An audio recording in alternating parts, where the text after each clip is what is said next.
What is going on, you guys? This is Eric Cuts for the Win, and we're going to be talking about my most anticipated games for the rest of the year.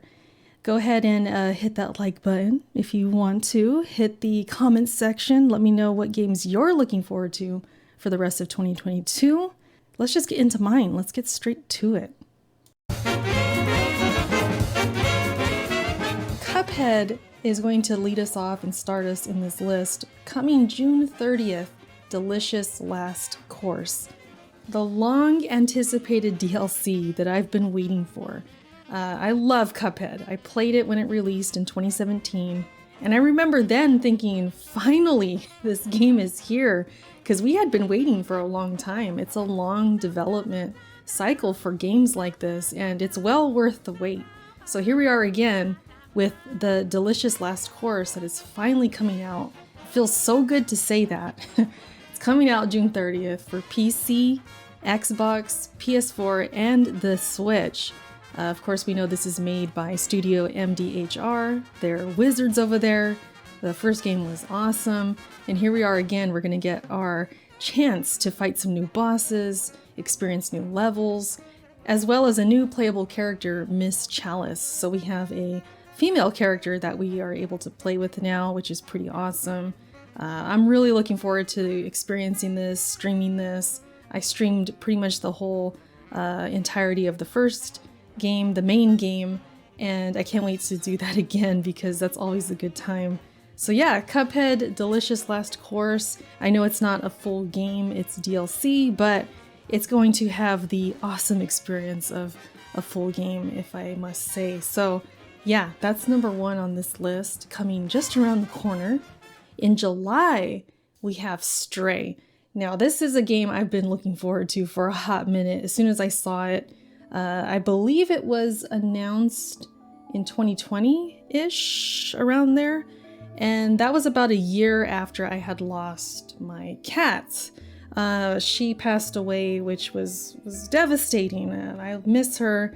And when I saw this game, I looked at this cat that is the main character, and I immediately saw a resemblance. I'm like, oh my gosh, this looks like Molly. So I really want to play this game. I'm a big fan of cats in general. Everyone knows. I've had cats pretty much my whole life. So this is pretty much a no-brainer, and of course it's going to be on my anticipated list. It just looks awesome. I like the style of it. This cat is kind of in this cyberpunk kind of world, surrounded by robots, running errands, I believe, for the robots. And then you even have a robot companion that assists you through the game too. And it looks like there's going to be a lot of creeping around, stealth elements, trying to just get by and not get noticed. Just being a whole cat, being quiet, walking on ledges and tight corners and things like that. And basically just trying to find your way home. That seems to be the story and plot from what I'm reading. So you have to solve puzzles and kind of, again, use the stealth elements to survive and get through. And there's going to be a little bit of, enemy encounters as well. We saw from the trailer, which was awesome. It premiered at the State of Play that just happened this month. And so it's looking awesome. A game of this scope and being a cat, I just, it's a no-brainer for me. But yeah, this game comes out July 19th. It'll be on Steam, PS4, and PS5, developed by Blue 12 Studios, and published by Annapurna Interactive, which they have a good track record. I've played some of their games. I like their games, their style, a lot of indie gems in there. So I have confidence this game is going to be pretty good. So yeah, that's my second on the list. Stray. Must play. Next, we have Cult of the Lamb, which comes out in August on the 11th for PS5, PS4, the Switch, Xbox One, Series S, Series X, and PC. This game's gonna be everywhere. So I know it's coming out around the time of Spider-Man hitting PC. I don't think that's gonna matter because this game is everywhere. I think it's gonna do pretty well. I hope it does. I've played the demo. The whole playthrough is on my channel if you want to check it out. But this is definitely a gem that I have to play. As you can see, it's a bit scary. It's got some imagery that, presents some spooky things, but it's presented in a lighthearted way, and with the art style looking as it does, with cute characters and just presented in this cute kind of way, you kind of forget about that stuff, because typically pentagrams and imagery like this would kind of freak me out a little bit, but not when it's presented like this. So I played the demo. I like the combat. It's very satisfying to play. You get a lot of rewards from beating down enemies and stuff like that. You get coins that you use to buy things, because what you're doing is you're building a cult. And as you take down enemies and mini bosses and bosses, you will recruit them for your cult and bring them back to your camp, where you build stuff and you make them build stuff. You take care of them, you feed them, you assign them jobs in order to get stuff done, such as chopping trees and getting stones together so you can build up a campfire and stuff like that, so you can cook for them.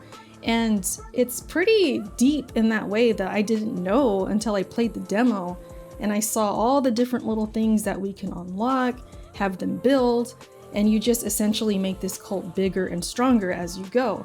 Kind of like a deal with the devil thing, where you've died and now they want you to make this cult in their name and you're doing it for them, which is kind of creepy, but again, it's presented in this lighthearted way and such a awesome looking game. I mean, I played it, I experienced the combat, I fought a boss. It was tight as far as controls go. You have somewhat roguelike elements where you go through levels and you select from 3 items. So sometimes they'll have like 2 swords and maybe a power that you select from, or you'll have to select between powers, which you will use that have to have a cool off and things like that. You have to build up a meter, I should say.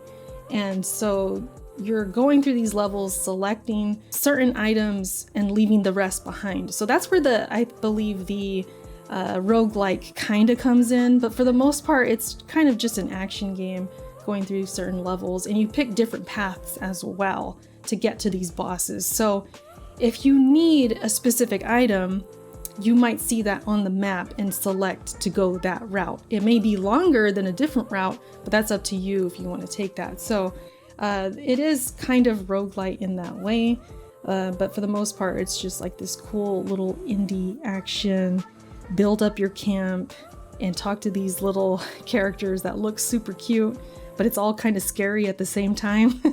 That's what this game is, and it's awesome. So I can't wait to play it in August. Definitely one of my most anticipated. It's published by Devolver Digital. We know they do good work. Developed by Massive Monster. And yeah, it's going to be interesting to see how this game plays out. I feel like this could be the indie gem that could make it for Game of the Year nominations and talk. But we'll see. We'll see. Next on my list is Evil West. This game, you guys, comes out September 20th on Xbox One, Series S, Series X, PS4, PS5, and PC.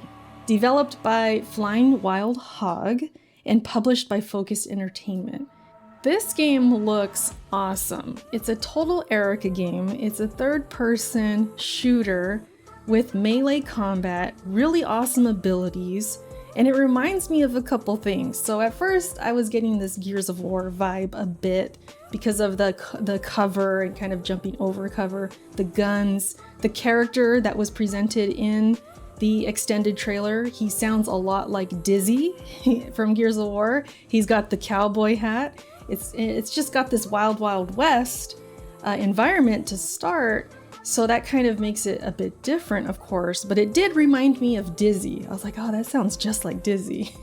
And so I had this Gears of War kind of vibe. And then the more I watched the trailer, I could totally see God of War 2018 vibes, because check this out. Check out this lunge, this punch. That is so Kratos 2018. So there's a couple things in this game that remind me of other games, but it's so fresh looking because of the environments, the weapons, the abilities, using shock and pulling enemies towards you to attack them, juggling them in the air with combos, and then finishing them off with a revolver or a different gun. It looks freaking sick. And on top of it, the enemies have a very much variety. You have vampires, you have human enemies, bosses that look like this, and they look really cool. So I am very much looking forward to this game. And to put a bigger cherry on top, it's co-op, 2-player co-op. So that just makes my anticipation go up even more. To experience this with a friend, that would be awesome. So yeah, Evil West is definitely on my radar. It should be on yours too, especially if you're into these kinds of games. I can't wait, can't wait. And last but not least, we have Callisto Protocol coming December 2nd to PS5, PS4, Xbox Series X and S, Xbox One, and PC. So it's going to a lot of places. It's running on Unreal Engine 5. It looks beautiful graphically, and just how it plays, it reminds me a lot of Dead Space. I'm sure it does for you too. And it's actually directed by Glenn Schofield, who previously co-created the Dead Space series. So there you go. It's definitely brutal, it's gory. The way the character dies, I think there's going to be different ways that he can die, and it's pretty crazy. He gets grinded up, he gets his head bit off, stuff like that. It's definitely going to be a horror game for us, and it's looking to get us nervous. If you're into the horror genre, you're kind of eating good, because you have this coming out, and then you have the Dead Space remake soon after, like a month later in 2023. So yeah, you should be pretty happy right now. This one definitely gets my attention just because it does have that Dead Space look, but at the same time, it's something different, and it's something that I want to try. I don't typically play a lot of horror games, mostly because a lot of them are in first person, and I would not do very well with that, especially streaming. I would probably fall over and have to end the stream, but yeah, that's just a motion sickness thing. I'm hoping this can not give me that, because the field of view does feel a bit close. Same thing with Dead Space. I kind of feel the same way. So I'm gonna try it. I want to check it out. I'm looking for something to scare me, especially if I'm streaming. I think it would be a good time. But just overall, this game looks next gen to me. It looks like something that would definitely give me something to talk about, give me something to think about. Stream-wise, it'd give the chat something to laugh about, and I'm just anticipating it for those kinds of reasons. So yeah, that's pretty much my list. I hope you guys enjoyed this video. Again, let me know in the comment section what games you're looking forward to for the rest of the year. I know there's a bit more coming out, and if you're a variety type of gamer that likes a lot of different genres, there's plenty to look at and plenty to anticipate. So yeah, let me know. Thank you so much for watching. Hit the like button, hit the subscribe button if you're new, and I will catch you in my next video.